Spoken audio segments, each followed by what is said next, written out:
it work? Now we're live. Good morning. Welcome to another episode. Actually, it's our first episode of Go-to-Market Fridays. We've switched, but the same time, the same place. We've broadened our topics to Go-to-Market Fridays. As you know, Meg and I, my co-host Meg Hewer and I have done 300 plus of these episodes over the last few years. We've realized that we're talking about a lot more topics than just ABM. So we've focused now on Go-to-Market Fridays. And we thought today would be a great conversation to have Kevin Lau join us from San Diego. And for those who don't know Kevin, he's the Vice President of Customer Engagement for Freshworks, having come up from the customer marketing side. And as we go into 2026 planning, there's companies that are thinking about customer marketing more so now than ever before. Really important for retention and engagement. But super excited to have Kevin here. And I'm going to hand it over to Meg to kind of take it from here. Yeah, thanks, John, and welcome everybody. Thanks for joining us. And Kevin, thank you for joining us. I'm so excited that you're here because I really admire your focus and advocacy for the role of customer marketing and customer engagement in B2B companies, and the fact that I think you've really sort of shown people how they can build a career and a role around doing the right thing by your customers, and especially with bringing marketing's toolkit to bear. So thank you very much for joining us. Yeah, no, thanks, Meg and John, for inviting me.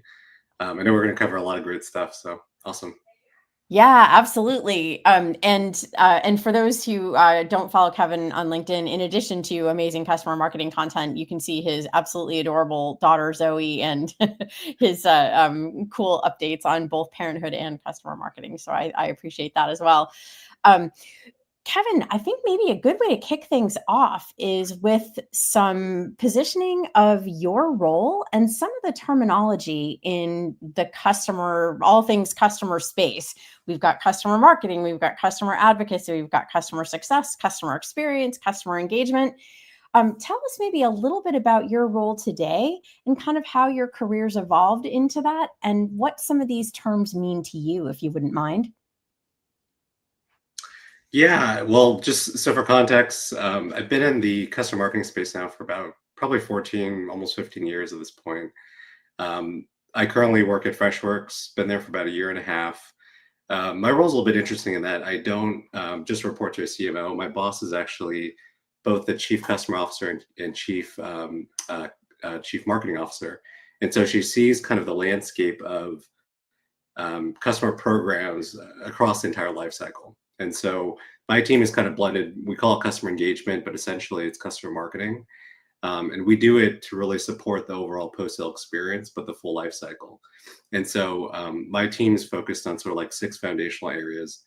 There's community engagement. How do you build a thriving community base? Customer advocacy is like, how do we tell, more impactful stories? How do you create more raving fans? But then we also focus on things that I think could be, also part of sort of like the customer success umbrella a little bit. We think about adoption, retention, marketing. We also focus on customer education. How do we drive better certification, users to get upskilled and adopt your solutions? And then we also do voice the customer. How do we make sure that we're capturing the insights, the feedback, the learnings, and like actually actioning them so that the customer sees value? And then also around customer comms, like how do we deliver a seamless experience when we think about communicating, whether it's a product update, releases, driving awareness, but also making sure that our customers come first and center on how do we think about the overall approach to engagement across the board. Sounds like a really interesting Kevin, role. Oh, go ahead. Go ahead. Oh, sorry, I think you had a question. You know what? I can pick up from there. Very interesting reporting structure as you kind of walk through it, and I was thinking about a lot of times companies sometimes don't prioritize customer engagement or customer advocacy or customer marketing. It's kind of like a forgotten about priority. Why do you think that is? Like, what causes the dynamics of overlooking customer marketing for a growth lever, a growth engine? I think some of it stems from the fact that most organizations are so heavy on the demand side of the business when they focus on new logo acquisition. But if we really think about the health of a successful SaaS organization, I mean, there's tons of examples, whether it's Salesforce, Adobe, smaller sized businesses. But I think the dream of sort of like SaaS in general is that you have a strong subscription base of customers and you want to retain that base. I think we've seen kind of a shift over the pandemic to how organizations are thinking about investment in the post-sale acquisition.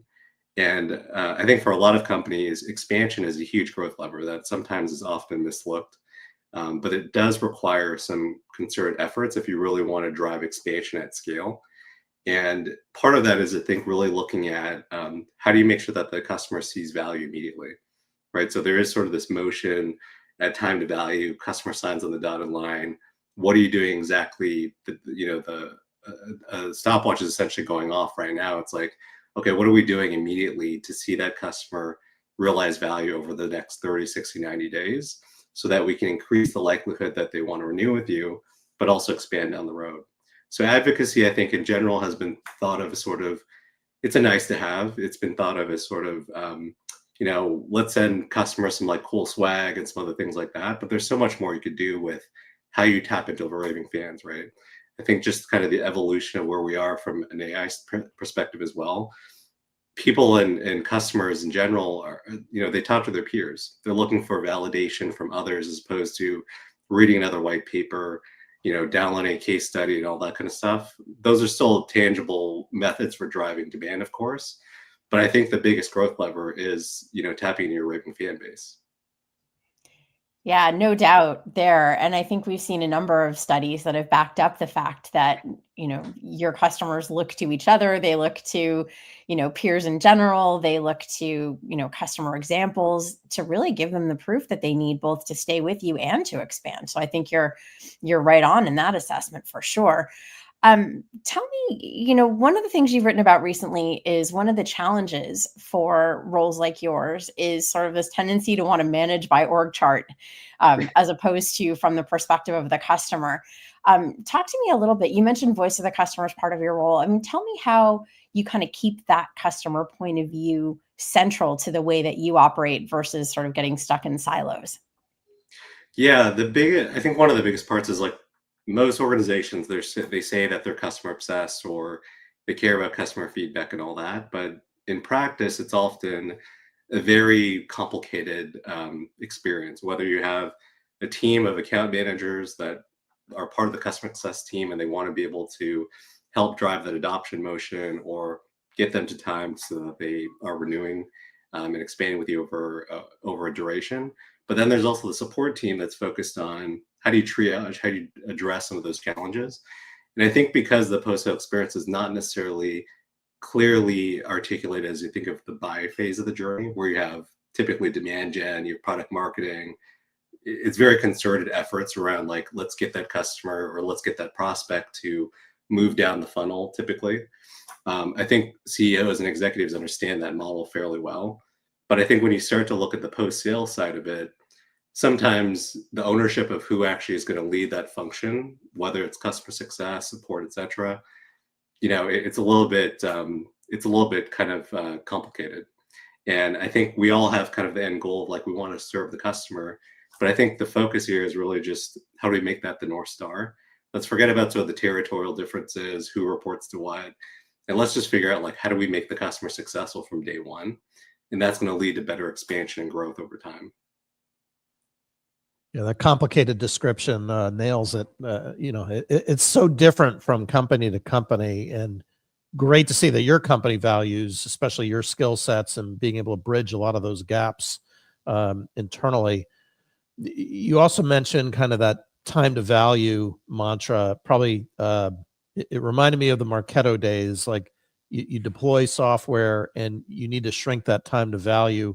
How do you get time to value shrinkage here with customer marketing? Like, what are there any quick wins or quicker wins that you can kind of get immediate impact with customer marketing that perhaps people might be overlooking these days? Yeah, I think typically, in the way that we've thought about customer marketing is beyond just sort of the advocacy only. we realized that advocacy is sort of a dependency of doing all these other things really well much earlier in the journey. And so even just having like driving scale, that's typically how customer marketing teams can add value to any kind of post-sale organization, right? So when you think about it from a community standpoint, how do you ensure that your customers understand what are the hot button topics, the information of how to find stuff around, what should they know within their first 30, 60, 90 days as example. You can create an entire knowledge base on posts. You could ask some of your top engaged members, like, what are some tips and tricks you would provide to a brand new customer in your same shoes that is looking to start and implement and get up to speed, within that first 3 months. That's just an example. You could also work very concertedly around how do you kind of build a more prescriptive onboarding plan to give that additional air cover to your CSMs. So example, you can kind of build out these campaigns in Marketo. You could build it in whatever technology you want. But I think there's that aspect around scale that helps us to drive sort of that efficiency. So you could essentially kind of be sort of the marketing team for these post-sale functions, just as demand is kind of seen as that strong partner to sales. I think that's sort of like the partnership we also want to build on the post-sale side. Yeah, I think that's, to me, a really overlooked use case for, whether it's traditional marketing automation or even tools like, demand-based or Sixth Sense. Like, there's a lot that you can be doing to monitor and engage our existing customers. And like you said, to really partner with customer success and sales for that matter. And so I'm glad you mentioned that as a great way to kind of speed up time to impact for the customer. One of the challenges I feel like folks in your role face, and just kind of the discipline in general of customer marketing, is getting a foothold in the B2B go-to-market budget and really making the case for saying, even though I think rationally we all know this is highly necessary and highly impactful, it doesn't show up the same way that net new leads and pipeline do. So how have you been able to work with CMOs and CROs and other leaders in the go-to-market space to negotiate what that budget needs to be to make sure you've got the resources you need? Yeah, it's interesting because it plays out differently in every organization.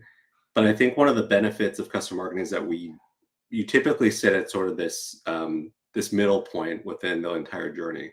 You work with product, you work with product marketing, sometimes engineering, legal, etc. They all want to talk to the customer in some capacity. And being sort of that quarterback that helps to drive sort of this orchestration, it allows for sometimes budget to come from other departments beyond just marketing only, right? So if you think about this whole concept around how do you drive value realization that we talked about, that's usually a shared goal and outcome. It's not necessarily an OKR that a CMO is going to sign up for, but it could be a OKR that a chief customer officer or a head of product might also sign up for, or your CEO for that matter. And so it becomes a conversation of like, how do we share and pull our resources collectively across maybe 2 or 3 different departments, and then it is able to kind of fund some of this work. Like community inherently also is another kind of key lever, as well as voice of the customer, where it clearly has marketing impact, but it could also have direct impact to product roadmap. It leads to expansion opportunities for sales, etc. And so the approach that I've had is always like, okay, what is that shared goal or outcome that we want to focus on going into the next year? And then how do we build sort of programs where it's not just a marketing OKR, it's a shared initiative that multiple different teams also care about, but it does require some funding, whether it's headcount, program dollars, or other types of support. And that's kind of the way that we kind of negotiate just how to make that a little bit more tangible and feasible for folks. Going back to what you were sharing a couple questions ago about putting together the plan for the CSMs and kind of gathering your top issues that sales teams see, we can't have a conversation today without talking about AI. And obviously you have AI in your product too, but how have you seen your function shift with AI? Like, what was it like before AI and now that AI is here? Like, what's shifting in your world of customer marketing, out of curiosity? I think like a lot of teams, whether you're in marketing or any type of go-to-market function, we're still very much in sort of this like experimentation, implementation phase. I think we're at the point now where we're starting to think about use cases. We're thinking about like, usually buckets within customer marketing focus on a couple different areas. We talked a little bit about adoption, and adoption requires assets you need to build, whether it's content, things for nurtures, things for webinars, etc. Customer marketing typically also supports the case study development, evidence in general, whether it's third party on review sites and whatnot. And so there's this whole bucket of work around like content and supporting that engine that I think we're looking at how to use AI to kind of streamline that significantly. And you could obviously train the model, and at that point, it's really more about just kind of editing content versus completely starting from scratch. But that's kind of a work stream. But I think the other side of it is where customer marketing teams spend majority of their time is if you think about sort of like the back end work required to understand like, hey, is this customer good for speaking engagement? Do we have logo approval? Do we have permission to use them for something like earnings? That takes a lot of cycles, right? You have to either pull reports, you have to talk to your sales operations team. There's a lot of like heavy work behind the scenes that typically requires lots of manpower. And if you can build agentic workflows, whether you're building it on top of Salesforce or any other type, you could have sort of these agentic workflows kind of help them doing all that on the back end. And so the customer teams spend the majority of their time really what they're designed for, talking to the customer, engaging them for any type of program initiative, as opposed to spending probably 40% of their time on a lot of the back end stuff that eats away on their ability to actually drive that impact. So those are kind of some things that we're exploring with. And there's definitely going to be more too down the road, but I see those as sort of like two big foundational things that if we can do really well in 26, that'll help us kind of scale, especially if for most customer marketing teams that are fairly small. That's a great tip. I think using that agentic approach to make sure that you've got the stuff that you need, and that you're making the most of the people that you have. I think that's a really, really great suggestion. One of the things that I think is kind of tricky for customer engagement, customer marketing in general is how to be measured.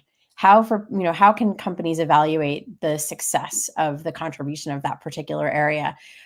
What are some of the metrics or KPIs that you recommend? You mentioned the OKR model earlier, which I think is great for this, but what are some specific metrics that you would say you would encourage leaders in your space to use to really point to the value that they're bringing to their teams and to their organization? Yeah, and I think it goes back to your question, John, too, around like, why has this function been a little bit underutilized and underinvested? And I think part of it is because demand gen in general, it's very clear, like every dollar you spend, you can equate for like how much revenue that's potentially going to drive from a lead gen perspective, opportunity.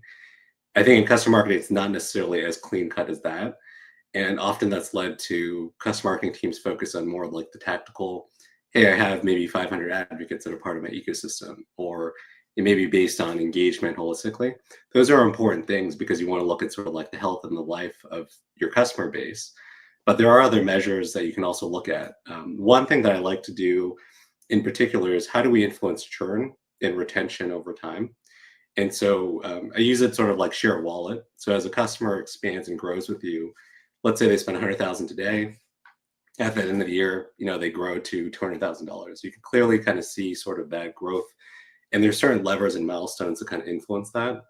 And so it's almost looking at sort of like a cohort of customers that are part of your programs, and you will probably do this in partnership with like customer success or other teams. So it's not necessarily just a customer marketing metric, but that's where it goes back to sort of like a shared outcome.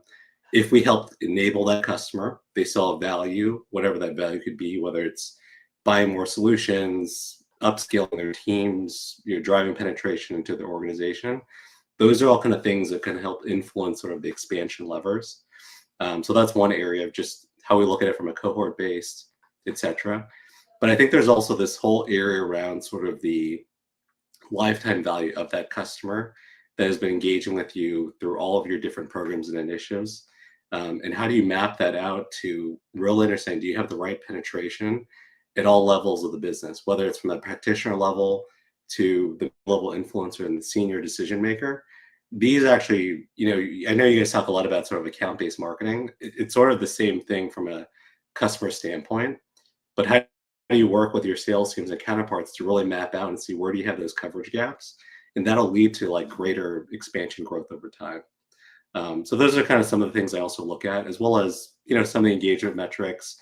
Customer stories and all those things are important, but usually a lot of the programs you're building or have some type of influence into the overall go-to-market, whether it's for a launch that you're doing that requires customer engagement or speakers or content of some nature, or the nurtures of the campaigns you're running from a demand perspective, or for upsell cross-sells. Meg, I could be wrong on this, but I don't think so. In the 300 plus episodes, this is the first time that I think we've had somebody that is so pure on customer marketing, like Kevin's perspective. So it's very unique. And I was thinking about, as you were talking there, kind of the different people that you brought up, like you brought up the CMO, your customer success, your sales operations. I'm curious, what's that dialogue like? Who are you frequently talking with, and what's that dialogue like with those constituencies? It almost sounds like you're kind of like air traffic control in a way for a lot of these, but what's that relationship like internally? We talk to this similar teams, I would say, from a, general marketing practice standpoint as well. We have to interface with sales, and I think we've seen sort of like a shift in the sales methodology, whether you're a hunter-gatherer kind of thing. You're not just focused on new business only. And so you do care about the post-sale, because they know inherently, like, if they have a good experience, they're going to expand with us. It's going to lead to some other kind of opportunity down the road. And so part of the conversation is like, how do we make sure that we're nurturing them in the right way? What are the types of programs we could be more prescriptive about and more strategic that's going to help lead to the next engagement or the next action? And in the post-sale world, it's a little bit different than new business, right? Like, you may be focused on, webinars, maybe focused on like in-person dinners, stuff of that nature. Post-sale, you're also looking at, things like user conferences. You're looking at like workshops, skill building, peer networking, cabs, and things of that nature. But those also lead to kind of greater expansion. So sales is part of that equation. Product is very heavily involved because they care about adoption. They care about utilization of your solutions. And they're thinking about it more from a life cycle and long-term discussion point. But then we're also working with a lot of the analytics teams, whether it's product analytics, sales ops, marketing ops. We want to understand, like, if we're going to market something, do we have a healthy database, right? Like, that's kind of, I think that's important to any marketing team in general. But do you have the right database of where you can engage your customers and really be able to pull out, like, if you're trying to send an NPS survey or you're trying to send it a CSAT, do you have the right customers that you're communicating to, and is going to land the right messaging? So a lot of those teams, as well as legal, of course, is also a big one. I think there's implications around, like, are we bribing a customer, as opposed to incentivizing them and engaging them in the right way? And so that goes into a lot of the whole other topics that we could cover. But those are just some of the areas that we focus on. Actually, I think that's a great. I know it's a little bit more of a tactical topic, but something I think a lot of people do wonder about right now is, what is the right balance between encouraging customers to participate in advocacy-related activities, like advisory boards or references or any of those sorts of things, or content for that matter. What's the right balance, you think, between encouragement and, as you said, sort of bribing your customer, making it look unseemly in some way? What would you recommend? It definitely is a fine balance. I think it's one of those things where, instead of trying to guess, just talk to your customer and find out. It usually falls in a couple buckets of terms of what motivates your customer to participate in something. They're usually either looking for, how can I network with my peers? What can I learn from another CIO or another CMO in this space, and share ideas, share thoughts. There's also an area where I think a lot of these folks are looking for career mobility. They're looking for, like, hey, can I get a title? Can I win an award? Can I get some exposure of some kind? And then there's, of course, like, some customers that they want the tangible stuff. They want, like, at Marketo, we had customers that were raving about, like, purple, goodie bags and, like, water bottles and all that stuff, and they cared about it deeply. But majority of them were actually incentivized from a lot of these other things that don't have to cost any money. They just want that proximity to you as a business and organization, because they believe in your product and they just want to have that exposure. And so I think it's a little bit of that, just kind of understanding from the customer lens, like what do you actually care about and what motivates you, and then build the program based on that. That's always good advice. Ask your customer, right? Yeah. They'll give you the honest answer. Mind reading doesn't always go so well. And just, kind of on that topic of listening to your customer. I mean, if you were advising someone who said, "Hey, my company really needs to be doing more customer marketing. We've got, great expansion opportunity. We're worried about churn." How would you encourage them to begin that conversation with their CEO, their CMO, whoever else needs to be involved, their head of customer success? What's the way to start that conversation? What are some of the ways that, you've been able to get customer marketing into an organization? Yeah, I think part of the discussion starts with, do we have a holistic plan for how we're engaging customers post sale? And oftentimes, I think that could lead to a bunch of different rabbit hole conversations, because obviously you could approach it from a support standpoint or customer success, but I think it's a broader discussion around, do we actually have, raving fans that love our product, that would go to bat for us, and it came down to key decision making, with a competitor and other conversations like that. And I think that can lead to just huge unlock in terms of revenue potential, right? Because these customers already spent money with you. If you just nurture them just a little bit, like the output of what they can drive from a business standpoint, it could be 10x what a demand campaign could drive. And it costs a lot less too. And we're coming to time here at the end. I guess last question from me. Who do you think company-wise is doing a really great job, other than yourself? Like, who do you see as the North Star here in terms of customer marketing success stories, or kind of the company to model from, just out of curiosity?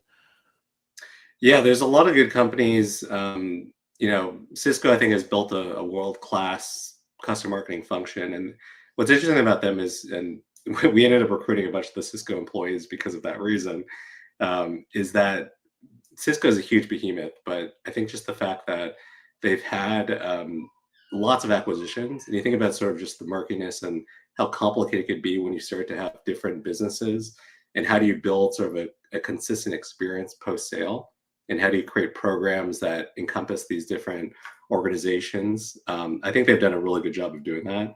I'm biased a little bit too. I think with Adobe has built a great foundation. I was there for about 6 years, but a lot of the ways that they were kind of approaching and thinking about customer-led growth is sort of like a model, and thinking about like community as like the heartbeat of what's driving this.